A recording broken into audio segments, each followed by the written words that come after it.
them a couple.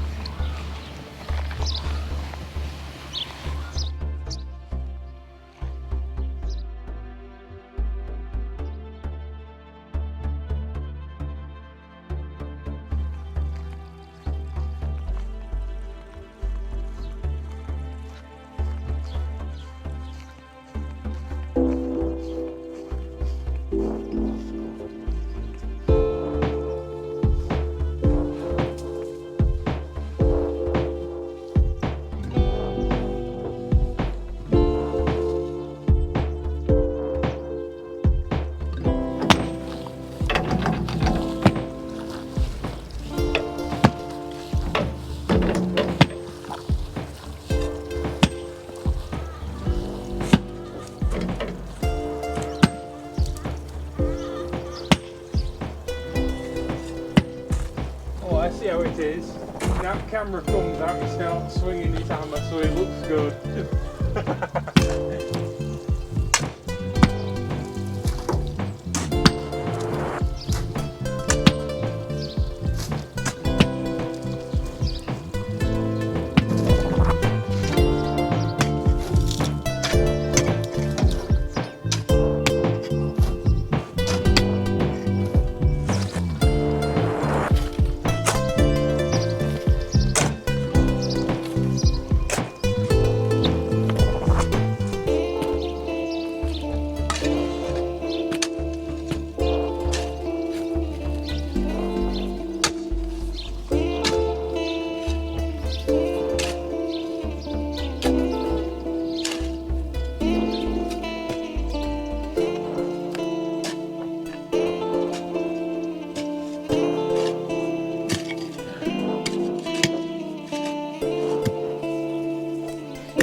The plan to dig around it is not going well.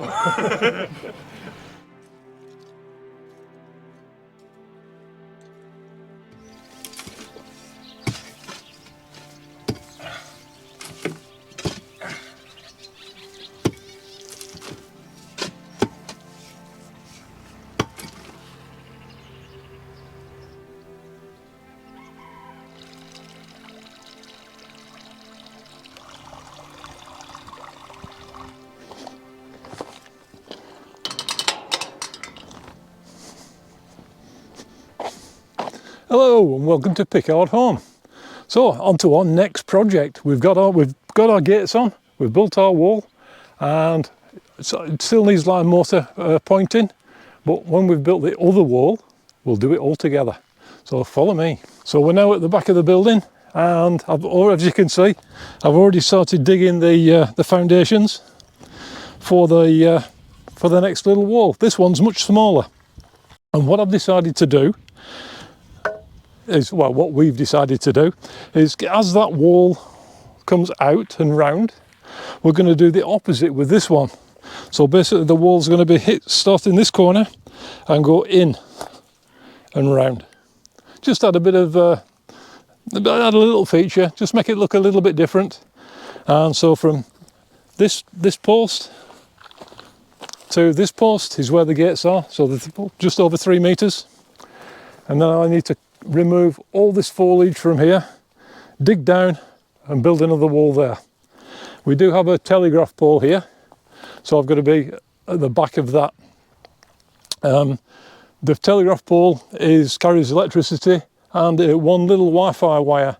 We only have the Wi-Fi wire connected, we don't have the electricity because obviously we're off grid.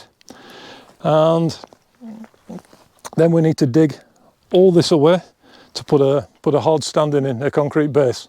And as you can see, the land is pretty sloped, so we have an awful lot of digging to do. We might actually get a digger in, but we do have a problem with that, which I'll explain later. So we're going to build from the little windows there, we're going to build a big carport, so we can park our classic cars out of the sun, out of the wind and the rain in winter time, but mostly out of the sun in summer, because nothing destroys a fabric top quicker than the sun. From this point here to all the way back here and then across will be our carport. So all this soil, all this land here, all the way up across will all need to be removed. And then we'll need to dig it down and put a concrete base in. So it's quite a mammoth task. Like, as I said earlier, this part has already been dug out by Oliver and Meryem, and there's a drain that runs down below the house, right down into the ground, and it's a land drain that runs out through that way, all the way back. In fact, you can just see a little bit of yellow pipe that we've pulled up as we've been digging. And further than that, we have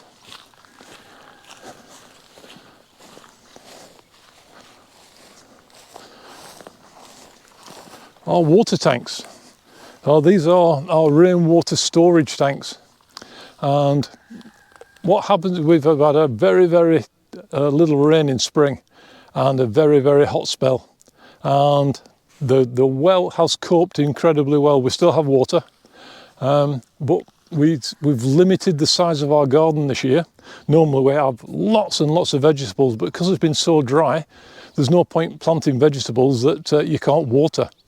So basically this has become a priority now. We've had these sat here for quite some time, and it's one of those jobs you kind of put off because it is such a big thing to do. And these are 5,000 litre water tanks. We've got 2 of them, so we've 10,000 litres in total. And obviously when we have the roof, we'll have the gutters from the main building, we'll have the roof from the carport, and everything will drain into these tanks. So all the gutters, all the downpipes will run into this, and then we'll run, when these get full, we'll run an exit pipe out and take it down across the land and away into the rest of the garden. So this is where the water tanks are actually going to be placed, in this area. We're going to leave from here to here just as a path. We'll dig all this down even further. So the water tanks will be down. They'll be partly, because the land is so much higher at the other side, they'll be partly covered over, and we'll have access to the 2 tanks here, so we can put a pump in, and we can pump it to the 2 IBCs further at the top of the garden, so we can water the entire garden. So yeah, it is a huge undertaking, and well, it's one of those things, we've got to do it a little bit at a time. So what we've decided to do is every morning at around 8:30, we get up and we come out here and we dig for around 30 to 45 minutes a day, which is enough because we've still got other projects to do. We're still working on other parts of the house. So now we're at the back of Oliver and Meryem's barn conversion, and as you can see, we have huge big stones, the big boulders in here, and we've tried to remove them. I think the only way we could actually excavate them out was to get a big digger with a mechanical pick to break them up to get them out. But the problem is with that, because it's such an old building and it's all lime mortar, the vibration could actually damage the house. So what we've decided to do is, where we can remove them, we'll remove them. And obviously we've got to go all the way to the other end of the building. So where we can remove the big stones, we will do. And where we can't, we'll try to incorporate them into the design of the Oliver and Meryem's patio. And we don't know how far they go along the back. Hopefully they'll be just isolated little outcrops of rock and it won't be too bad of a deal. So we'll pick through it the best we can and we'll see how we go. Obviously we'll need to make a path through here. So at one stage or another we'll have to get the grinder and grind this huge stone away, just to get it down to a level, and then we can put a path all the way through, and it'll allow Oliver and Meryem a nice safe entry and exit to their back door. Further this way, we still have a huge big boulders and huge big stones here, and this is Oliver and Meryem's back door. So we will have to somehow cut into these stones and dig them all the way, and we'll put some steps in and take it all that way, make a really nice seating area. So as you can see, it is an awful lot of work, because obviously the levels down there, I'm up here, and also all this has to go all the way through. But we'll do a little bit every day, and I think within a month or so it should look quite different. So we do like 30 minutes in the morning, 30 minutes to an hour, depending on what else we've got to do, and we just soldier on, and I'm sure we'll get it done this year, and have the water tanks in there to catch all the rain that we get in winter, and then that will give us a fantastic summer for next year, because obviously we can then have a huge garden and with more than enough water to water the whole area. So we've got to finish it there, because I've got to do some more digging. So if you've enjoyed this video, you might want to think about subscribing. And while you're there, if you wouldn't mind, give us a thumbs up. Click the like button. It really helps a tiny channel like us, and helps these videos be shown to like-minded people like yourselves who enjoy this type of content. So thank you all for watching. Please be awesome to each other, and remember, make a life, not just a living. See you for now. Bye bye.